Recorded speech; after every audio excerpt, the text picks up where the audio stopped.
Hello guys, मेरा नाम सौरभ अग्रवाल है और आज का जो मेरा टॉपिक है वो है एसबीआई सीबीओ के बारे में। जो रिसेंटली अभी रिक्रूटमेंट आया है एसबीआई सीबीओ का। जो भी वर्किंग क्लास के हमारे फ्रेंड्स हैं जो किसी न किसी बैंक में एज एन ऑफिसर वर्क कर रहे हैं, उनके लिए शानदार ओपनिंग आई है। एसबीआई में ज्वाइन होने का एक सुनहरा मौका है जिसमें टोटल 2050 वैकेंसीज़ है। इसमें पूरे इंडिया के लिए ये वैकेंसी रहता है, बट हर सर्कल वाइज इसमें रिक्रूटमेंट किया जाता है, इसीलिए इसका नाम है सर्कल बेस्ड ऑफिसर।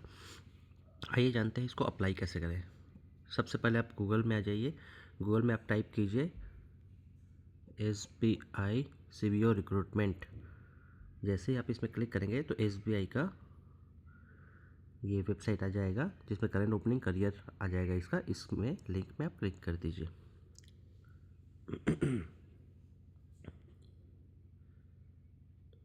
ये आ गया आपका एसबीआई का करियर का पेज। इसमें जैसे आप नीचे आएंगे, इसमें सेकेंड नंबर वाला ही ये recruitment of circle based officer, जिसमें एडवर्टीजमेंट नंबर है CRPD/CBO/2025-26/18। ये है जिसका लास्ट डेट है अप्लाई करने का, वो है 25 फरवरी 2026। आइए इसके बारे में डिटेल में जानते हैं। इसमें आप क्लिक कीजिए। जैसे आप इसमें क्लिक करेंगे ये देखिए यहाँ पे निकल जाएगा। नीचे आपको एडवर्टीज़मेंट इसका डाउनलोड करने का ऑप्शन दे रहा है, जिसमें आप हिंदी और इंग्लिश दोनों में किसी में भी आप अपना इसको डाउनलोड करके पढ़ सकते हैं। नीचे उसका लिंक दिया है अप्लाई करने का। पहले ये अप्लाई करने का लास्ट डेट 18 था, जिसको बैंक ने इसको एक्सटेंड करके 25 कर दिया है। आइए इसके जानते हैं इसमें क्या इसके डिटेल्स है। तो इसमें इंग्लिश में क्लिक करते हैं। ये आपका एडवर्टीज़मेंट है एसबीआई का सर्कल बेस्ड ऑफिसर का। ये देखिए, ये इसके एडवर्टीज़मेंट में आइए जानते हैं कहता है। जैसे मैंने आपको अभी वीडियो की स्टार्टिंग में बताया था, ये सर्कल वाइज होता है। तो यहाँ पे जैसे ये सर्कल दिया हुआ है, अमरावती, बेंगलुरु, भोपाल, भुवनेश्वर, ये सारे सर्कल के नाम हैं। अब जैसे भोपाल सर्कल है, भोपाल सर्कल में कौन कौन से स्टेट कवर होंगे? मध्य प्रदेश और छत्तीसगढ़। तो जो भी भोपाल सर्कल के लिए जो भी अप्लाई करेंगे वो आइदर मध्य प्रदेश और छत्तीसगढ़ कहीं भी ये पोस्टिंग हो सकते हैं। इसमें इनको लैंग्वेज रिक्वायरमेंट रहेगी वो है हिंदी। मीन्स उनके 10वीं या 12वीं में उनको हिंदी होना अनिवार्य है। सो इसमें मध्य प्रदेश में भोपाल सर्कल में मध्य प्रदेश और छत्तीसगढ़ दो स्टेट आएंगे और वो हिंदी लैंग्वेज रहेगा। अब सेम उसमें किस सर्कल में क्या क्या पोस्ट है उसकी जानकारी इधर है। ST SC OBC EWS general, इन सब में क्या क्या पोस्ट है उस सब के बारे में यहाँ दिया गया है। जैसे भोपाल सर्कल में SC में है 14 पोस्ट, ST में है 7, OBC में है 26, EWS में है 9 और जनरल वालों के लिए 41। टोटल 97 सीट्स है भोपाल सर्कल के लिए। उसी हिसाब से ये सारे सर्कल हैं। सो अब जो भी स्टेट के हैं या जो भी आपका लैंग्वेज है आप उसको इसमें देख सकते हैं। आप एक बात जान लीजिए, आप एक ही सर्कल के लिए अप्लाई कर सकते हैं और अगर आपका सिलेक्शन होता है तो आप उसी सर्कल के किसी भी ब्रांच में आपको पोस्टिंग दिया जाएगा। ठीक है, जैसे यहाँ पे भोपाल सर्कल भुवनेश्वर, चंडीगढ़, चेन्नई, गांधीनगर, गुवाहाटी, हैदराबाद, जयपुर, कोलकाता, सोन ये सब सर्कल्स हैं और उसके बगल में ये स्टेट दिया हुआ है और वहाँ पे क्या लैंग्वेज वाले अप्लाई कर सकते हैं वो है। अगर मान लीजिए जस्ट फॉर एग्जांपल आपका जैसे यहाँ पे मुंबई मेट्रो है, यहाँ पे महाराष्ट्र और गोवा है, इसमें क्या चाहिए? मराठी एंड कोंकणी। यही लैंग्वेज होगा तभी आप अप्लाई कर सकते हैं, अदरवाइज़ आप अप्लाई नहीं कर सकते हैं। अगर आपने अप्लाई कर दिया सो वो आपका कैंसिल भी हो सकता है। सो फ्रेंड्स, अप्लाई करने से पहले आप सबसे पहले ये एडवर्टीज़मेंट केयरफुली पढ़ लीजिए, उसके बाद ही अप्लाई कीजिए। जैसे इसमें एब्रेविएशन दिया हुआ है SC schedule caste, schedule tribes, other backward class, ये सब उसके शॉर्ट फॉर्म्स के उसका दिया हुआ है यहाँ पे। आइए इसका और डिटेल देखते हैं।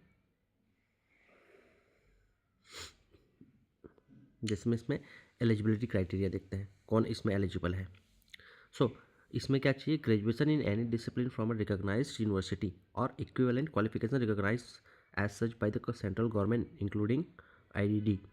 मीन्स इसमें आपको एक ग्रेजुएशन चाहिए, किसी भी यूनिवर्सिटी से होना चाहिए, बट ग्रेजुएशन मस्ट है। और इसमें क्या दिया है? Candidate possess qualification such as medical, engineering, chartered accountant, cost accountant would also भी एलिजिबल। मीन्स अगर आप मेडिकल वाले हैं, इंजीनियरिंग किए हैं, CA हैं, वो भी इसमें एलिजिबल है। अब देखिए इसमें क्या है? The date of passing eligibility examination will be the date of appearing the marksheet और provisioning certificate issued by the university.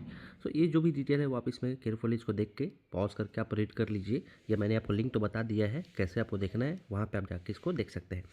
अब देखते हैं इसमें एज क्राइटेरिया क्या है। एज को हमेशा 31 दिसंबर 2025 के हिसाब से ही काउंट किया जाएगा। अब इसमें दिया है नॉट बिलो 21 नॉट अबव 30। अब इसमें वो भी दिया हुआ है कि जो भी है वो 1/1/1996 के पहले पैदा नहीं होना चाहिए और 31 दिसंबर 2024 के बाद का नहीं होना चाहिए। अगर आपका डेट ऑफ बर्थ इसी बीच में आ रहा है फ्रॉम 1 जनवरी 1996 टू 31 दिसंबर 2004, तभी आप एलिजिबल हैं। इसमें कुछ एज के रिलैक्सेशन भी जो मिलते हैं वो है दिया हुआ है। SC ST लोगों के लिए 5 साल दिया है, OBC के लिए 3 साल दिया है, PWBD के लिए दिया है 15, 13, 10, ये देख लीजिए जिसमें भी आप आते हैं। और जो भी एक्स सर्विसमैन या ये सब लोग होते हैं आर्मी वगैरह वाले, उन सबके लिए 5 साल का इसमें रिलैक्सेशन दिया हुआ है। अब इसमें देखते हैं, इसमें एक्सपीरियंस की बात की है। जैसे ये सर्कल बेस्ड ऑफिसर जो होता है वो वर्किंग या एक्सपीरियंस्ड लोगों के लिए होता है जो ऑलरेडी किसी न किसी बैंक में काम कर रहे हैं एज एन ऑफिसर के पोस्ट में। तो आइए देखते हैं उसके बारे में ये SBI क्या बोलता है। Minimum 2 year experience. सी देखिए यहाँ पे इसको जूम कर देता हूँ मैं।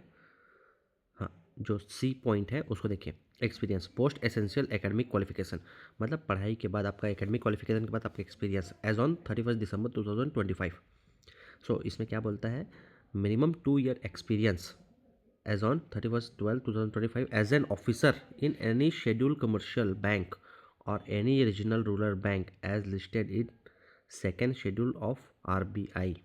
मतलब जो भी सेकेंड शेड्यूल बैंक होता है, चाहे वो RRB हो या कोई भी बैंक हो, उसमें आपका मिनिमम 2 साल एक्सपीरियंस होना चाहिए एज एन ऑफिसर। अगर आप क्लरिकल में हैं या असिस्टेंट में हैं तो आप एलिजिबल नहीं हैं, आपको एज एन ऑफिसर 2 साल का एक्सपीरियंस चाहिए। अब देखिए इसमें बोल्ड में देखिए क्या दिया हुआ है, candidate shall have to submit job profile certified by their existing और previous employer with whom they are और वर एम्प्लॉयड। मतलब इसमें आपको एक job profile certified bye existing employer, मतलब एक जॉब प्रोफाइल आपको सबमिट करना है। In case their job profile does not match substantially or is different than the job profile of scale 1 general officer of SBI, then the application of such candidates will be similarly rejected at any stage of the recruitment process। सी, अगर आपका जो job profile है वो suitable नहीं रहा scale 1 officer के लिए SBI के, तो बैंक जब भी चाहे आपका एप्लीकेशन को रिजेक्ट कर सकता है। इसमें देखिए अंडरलाइन करके दिया भी है, decision of the bank in this regard would be final and binding on all candidates. मतलब इसमें जो भी डिसीजन होगा बैंक का वो फाइनल होगा और सभी कैंडिडेट को मानना पड़ेगा। नो रिप्रेजेंटेशन और correspondence will be entertain by the bank in this regard. Means इसमें कोई भी आपका, अगर आप रिप्रेजेंट करते हैं कि आपका ये आप कोई भी एक्सप्लेनेशन देते हैं वो इसमें कंसिडर नहीं किया जाएगा। सो अप्लाई करने से पहले आप प्लीज़ इसको चेक कर लीजिए। देखिए इसमें एक और इम्पॉर्टेंट पॉइंट दिया है, candidate having experience in schedule commercial bank और other than public sector bank और regional rural bank shall be drawing minimum annual gross salary 9.5 lakh for each year and shall provide documentary evidence of their annual gross salary such as Form 16, annual income statement, payslip for 24 months और certificate from employer। सी देखिए ये बहुत important point है कि जो भी लोग जो शेड्यूल कमर्शियल बैंक, जो पब्लिक सेक्टर बैंक को छोड़ के या RRB को छोड़ के, लाइक प्राइवेट बैंक में जो लोग जॉब कर रहे हैं, अगर उनका कम से कम सैलरी 9.5 लाख होना चाहिए। बट इसमें सबसे बड़ा गुड न्यूज़ ये है फ्रेंड्स, बैंक ने रिसेंटली ये क्लॉज को हटा दिया है। मैं भी दिखाऊंगा उसको, वो क्लॉज कहाँ पे हटा है उसका मैं आपको PDF दिखाऊंगा। सो इस ये वाला पॉइंट के लिए आपको वरी होने की ज़रूरत नहीं है। अदरवाइज़ पहले जो भी प्राइवेट बैंक वाले हमारे फ्रेंड्स हैं उनके लिए सबसे बड़ा मेजर पॉइंट था कि जिनका भी सैलरी 9.5 से कम है, 9.5 लाख से, वो लोग अप्लाई नहीं कर सकते थे। बट अभी उसको बैंक ने रिसेंटली उसको रिमूव कर दिया है। इसमें देखिए D पॉइंट दिया है, local language. The candidate applying for the vacancy of a particular circle should be proficient reading, writing or understanding in any of the specified opted local language in that circle। मतलब जो भी आप लोग जिस circle के लिए आप apply करेंगे उसका लोकल लैंग्वेज में, जैसे आपको दिखाया था टेबल में, वो लोकल लैंग्वेज में आप रीड, राइट या अंडरस्टैंडिंग आपका होना चाहिए, मतलब पढ़ लिख लेना चाहिए, समझना चाहिए। मीन्स उस लोकल लैंग्वेज के लिए आपको, वहाँ के लोकल लैंग्वेज आपको आना चाहिए।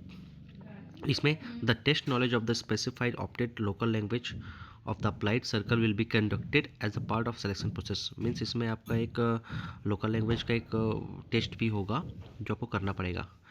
It will be conducted for provisionally selected candidates based on the performance on online test, screening and interview।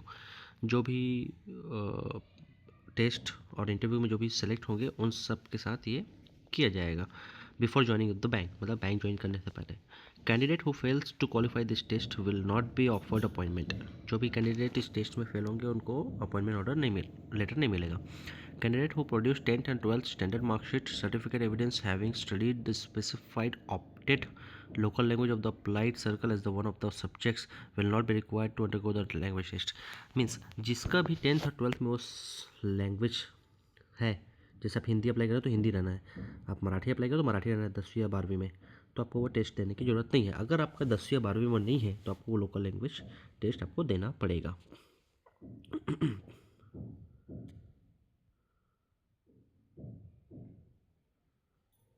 आइए इसका नेक्स्ट देखते हैं।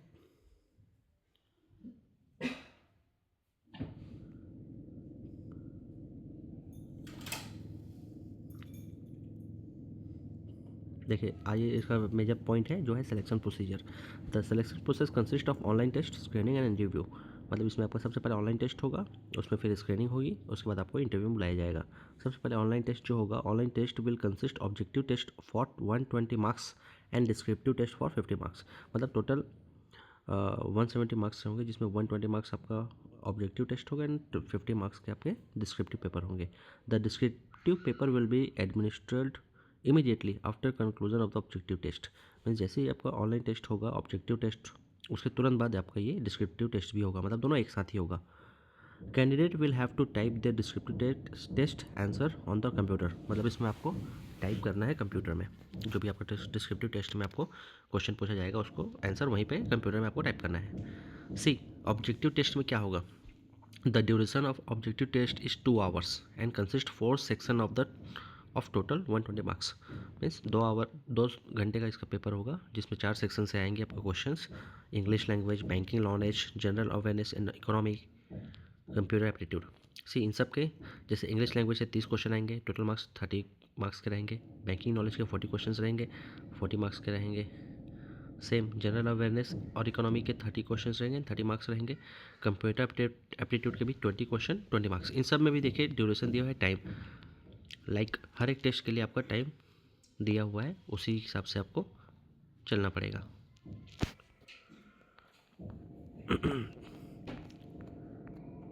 देन इसका आता है descriptive test. The duration of descriptive test is 30 minute. It will be test of language, English language, letter writing और ऐसे with 2 question for total 50 marks. इसमें मतलब 30 मिनट के डिस्क्रिप्टिव टेस्ट होंगे, जिसमें आपका इंग्लिश लैंग्वेज में लेटर राइटिंग होगा और ऐसे राइटिंग होगा, जो एक लेटर होगा एक ऐसे रहेगा। टोटल 50 मार्क्स के रहेंगे, मतलब 25 मार्क्स के each. Penalty for wrong answer. इसमें सबसे बड़ी बात यह है कि इसमें आपको रॉन्ग आंसर देने पे कोई पेनाल्टी नहीं होगा। Section marks will not be maintained for online examination. ये एक और बहुत बड़ी गुड न्यूज़ है आप लोगों के लिए कि इसमें सेक्शनल मार्क्स नहीं होंगे, आपको ओवरऑल मार्क्स देखा जाएगा। सो जो भी आप टॉपिक में अच्छे हैं उस टॉपिक में आप अपना प्रिपरेशन जारी रखें। सेकेंड आता है, सबसे पहला होना था objective test. So objective test मैंने आपको बता दिया, फिर होगा स्क्रीनिंग। तो online application and document of candidate who qualify the online examination placed before the screening committee. इसमें स्क्रीनिंग कमेटी हुई, तो जो भी आप लोगों ने डॉक्यूमेंट दिया है, एग्ज़ाम आपने अपीयर हुए थे, जो भी एग्ज़ाम में क्वालिफाई होंगे, उन सब का डॉक्यूमेंट स्क्रीनिंग कमेटी के पास जाएगा। Screening committee constituted by the bank will examine whether the candidate of required criteria eligible experience candidate, the committee will match the job profile submitted by the candidate। मतलब ये है कि जो भी committee रहेगी वो आपका जो भी आपने ऑनलाइन फॉर्म भरा है उन सबको चेक करेगी और देखेगी कि आप सूटेबल है कि नहीं। अगर आप सूटेबल है देन आपको इंटरव्यू में बुलाएगी। इसकी सारी डिटेल आप यहाँ पे एडवर्टीजमेंट आप इसको पढ़ सकते हैं। थर्ड स्टेप रहेगा आपका interview. Interview will consist 50 marks. Candidate will have to score minimum qualifying marks in interview to be considered for the final selection. इसमें भी जो मिनिमम क्वालिफाइंग मार्क्स रहता है वो आपको सिक्योर करना पड़ेगा इंटरव्यू में, तभी आप फाइनल सिलेक्शन के लिए जा पाएंगे। देन आता है फाइनल सिलेक्शन। इसमें रहेगा candidate will have to qualify both in online test and interview separately. Final merit list will be prepared by the candidate who qualify both in online test and interview. The marks obtained in online test, both of the objective test and descriptive test, will be added to the marks of the obtained in interview for preparation for final list. Final merit list will be prepared based on the normalization of marks scored in online test and interview with 75 25 weightage separately। देखिए इसमें आपका final selection जो होगा वो online test interview दोनों के base में होगा, जिसमें ऑनलाइन टेस्ट 75% कवर रहेगा और 25 वेटेज रहेगा इंटरव्यू का। सो आपको दोनों को अच्छे से परफॉर्म करना है। सेम मैंने जैसे आपको बताया था लोकल लैंग्वेज प्रोफिशिएंसी टेस्ट होगा, जिसकी भी कैंडिडेट के 10वीं 12वीं में अगर वो लैंग्वेज नहीं दिया है तो उनको लोकल लैंग्वेज टेस्ट देना पड़ेगा। सेम अब इसका रिजल्ट कहाँ पे आएगा, देखिए इसमें रिजल्ट के बारे में भी दिया गया है। Result of candidate called for interview, final result etcetera will be made available on the bank website. जैसे मैंने अभी आपको दिखाया बैंक का वेबसाइट, वहीं पे आपका जो भी इंटरव्यू के लिए अगर आपका रिजल्ट है या फाइनल रिजल्ट है, जो भी अनाउंसमेंट है वहीं पे होगा। अब देखते हैं इसका एग्जामिनेशन सेंटर। जो भी examination centre will be conducted online at various at venues across many centres in India. पूरे इंडिया में कहीं भी इसका जो भी सेंटर दिया है उसमें आपका होगा। नो रिक्वेस्ट फॉर, एक बार जो आपने सेंटर सेलेक्ट कर लिया उसको आप चेंज नहीं कर सकते। सो ये सेंटर के बारे में डिटेल दिया है, आप इसको भी एक बार केयरफुली रीड कर लीजिए। अब जानते हैं इसमें एम्प्लॉयमेंट्स क्या रहेंगे। जो भी CBO रहेंगे जो ज्वाइन करेंगे बैंक, उनकी बेसिक सैलरी रहेगी 48,480, जो स्केल 1 का स्टार्टिंग बेसिक होता है। इसमें साथ में आपको +2 एडवांस इंक्रीमेंट मिलेंगे। इसमें 2 इंक्रीमेंट आपको जुड़ के मिलेगा। मीन्स ये आपका बढ़ के हो जाएगा करीब करीब 52,480 रुपीज़ के आसपास स्टार्टिंग बेसिक रहेगा। इसमें फिर आपको DA HRA जो भी आपको लीज में मिलता है, रेंट आपका रहने के लिए लीज मिलता है वो, CA जो मिलता है, CCA मिलता है, PF मिलता है, NPS होता है, LFC होता है, जो भी फैसिलिटी होता है वो सब आपको इसके अलग से आपको मिलेगा। और इसमें बहुत सारे अलाउंस एंड पर्क्स जो होते हैं वो सब आपको टाइम टू टाइम मिलेगा। देखिए इसमें देखते हैं, इसमें सेम इसमें आपका ज्वाइनिंग ट्रेनिंग करियर पाथ के बारे में भी दिया गया है। जैसे आप ज्वाइन करेंगे कि आपको सर्कल बेस्ड ऑफिसर के रूप में पोस्ट किया जाएगा, जिसमें 6 महीने का आपका प्रोबेशन रहेगा। 6 मंथ आप प्रोबेशन में रहेंगे। 6 प्रोबेशन पीरियड ख़त्म होने के बाद उसमें भी एक टेस्ट होता है, वो टेस्ट देने के बाद आप कंफर्म होते हैं। सो ये आपको ध्यान में रखना पड़ेगा। मैं खुद एक सर्कल बेस्ड ऑफिसर हूँ। मैंने सबसे पहला बैच मेरा 2021 जून में मैं ज्वाइन किया हूँ। सबसे पहला बैच का कैंडिडेट हूँ मैं। सो मुझे पता है इसमें क्या है। अगर आपको कोई भी डाउट है आप प्लीज़ कमेंट सेक्शन में पूछिए, मैं डेफिनेटली ट्राई करूँगा आपके सारे क्वेरीज या जो भी डाउट्स हैं उसको क्लियर करने के लिए। और ये जो अपॉर्चुनिटी आया है दोस्तों, ये बहुत ही अच्छा अपॉर्चुनिटी है SBI ज्वाइन करने के लिए। SBI जो इंडिया का लार्जेस्ट बैंक है, हर एक मामले में, चाहे ब्रांचेस के मामले में ले लीजिए, चाहे बैलेंस शीट ले लीजिए, चाहे प्रॉफिट मेकिंग ले लीजिए, हर चीज़ में SBI नंबर 1 है। सो ये एक बहुत ही सुनहरा अवसर है आप सभी के लिए इसको ज्वाइन करने के लिए, जिसका भी लास्ट डेट है 25 फरवरी तक है। सो इसको आप अप्लाई ज़रूर से कीजिए, ये मौका हाथ से मत जाने दीजिए। सिर्फ इसमें देखिए एप्लीकेशन फ़ी जो है जनरल OBC EWS के लिए 750 है, ST SC वालों के लिए नहीं है। सेम इसमें बहुत सारे डिटेल दिए हुए हैं, आप ये पूरा डिटेल देख सकते हैं कैसे फाइल ऑनलाइन फिलिंग करना है एप्लीकेशन को, इन सब के बारे में दिया हुआ है। फ़ोटो कैसा रहेगा, सिग्नेचर कैसा रहेगा, आप ये पूरा जो एडवर्टीजमेंट है उसको आप आराम से केयरफुली पढ़ के इसको आप अप्लाई कीजिए। जो बेसिक जो भी चीज़ था जो इम्पोर्टेंट वो मैं आपको बता चुका हूँ। सेम देखिए इसमें ऑनलाइन जो सेंटर रहेंगे एग्ज़ाम के वो सब दिया हुआ है, कौन सी जगह में कहाँ रहेगा। जैसे छत्तीसगढ़, मैं छत्तीसगढ़ से हूँ तो छत्तीसगढ़ में भिलाई नगर है, रायपुर है, दुर्ग है, यहाँ पे आपका रहेगा। सेम वैसे ही अगर आप और कहीं का देखते हैं, देखिए लद्दाख में लेह है, कारगिल है, लक्षद्वीप में करावती है, मध्य प्रदेश में भोपाल, ग्वालियर, जबलपुर, मतलब इसमें सारे जहाँ में भी आप अप्लाई करेंगे वहाँ के लिए एग्ज़ाम सेंटर के बारे में दिया गया है। सो एग्ज़ाम सेंटर सेलेक्ट करने से पहले केयरफुल रहिए, बाद में आप उसको चेंज नहीं कर पाएंगे।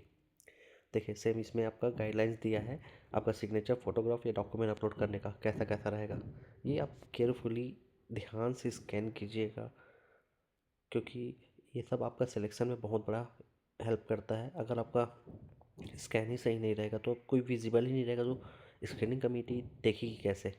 सो इस सब को आपको केयरफुली करना है। देखिए,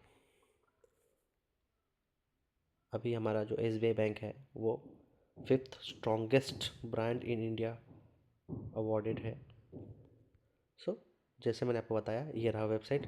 यहीं पे ही आपका जैसे ये भी डाउनलोड और एडवर्टीजमेंट का दिया है हिंदी इंग्लिश में, यहीं पे ऑनलाइन अप्लाई करने के लिए है। और ये देखिए, जो अभी आपका जो भी चेंजेस हुआ है कॉरिजेंडम, ये देखिए मैं क्लिक करता हूँ इसमें, ये देखिए लिखा है यहाँ पे, जो पहले आपका candidate will having experience scheduled commercial bank other than public sector bank RRB shell be drawing minimum annual gross salary of 9.5 lakh each year shell provide documentary evidence. मतलब 9.5 लाख जो उसका डॉक्यूमेंट्री एविडेंस वगैरह जमा करना है। ये एक जो क्लॉज था उसको बैंक ने रिमूव कर दिया है, क्लॉज रिमूव्ड। सो ये आपके लिए बहुत बड़ी खुशखबरी है, जितने भी प्राइवेट बैंक में जो लोग जॉब करते हैं उन सब के लिए। जब भी आपका इसका रिजल्ट आएगा वो यहीं पे ही आएगा, इसी एडवर्टीजमेंट जो दिया है CRPD CBO 2025-26 में ही, यहीं पे ही नीचे में देते जाएगा रिजल्ट, इंटरव्यू के लिस्ट, फाइनल मेरिट लिस्ट, सब चीज़ यहीं पे ही आएगा। सो आपको बार बार ये वेबसाइट को विजिट करना है जब भी आप अप्लाई करें। जो भी आपका अपडेट है वो अपडेट यहीं पे दिया जाएगा। और जो भी आपने रजिस्टर्ड मेल आईडी आपने जो अप्लाई करने के टाइम पे मेल आईडी जो अप्लाई करेंगे उसमें भी कुछ कुछ इन्फॉर्मेशन आपको इम्पोर्टेंट आपके पर्सनल इन्फॉर्मेशन दिए जाएंगे। वो जब दिए जाएंगे जब आप इंटरव्यू तक पहुंच जाते हैं उसके बाद से, बट उसके पहले तक आपको सारे इन्फॉर्मेशन यहीं पे मिलेंगे। ओके दोस्तों, यही था आपका मेरा आज का वीडियो। अगर आपको वीडियो अच्छा लगा हो तो please like comment and subscribe. अगर आपको कोई भी डाउट है तो प्लीज़ आप कमेंट सेक्शन में आइए, मैं डेफिनेटली ट्राई करूँगा आपके सारे डाउट्स क्लियर करने के लिए। अगर कोई भी अपडेट आता है देन डेफिनेटली मैं अगेन आपको वीडियो के माध्यम से वो बताऊँगा या कमेंट के माध्यम से। So thank you for watching my video, have a great day.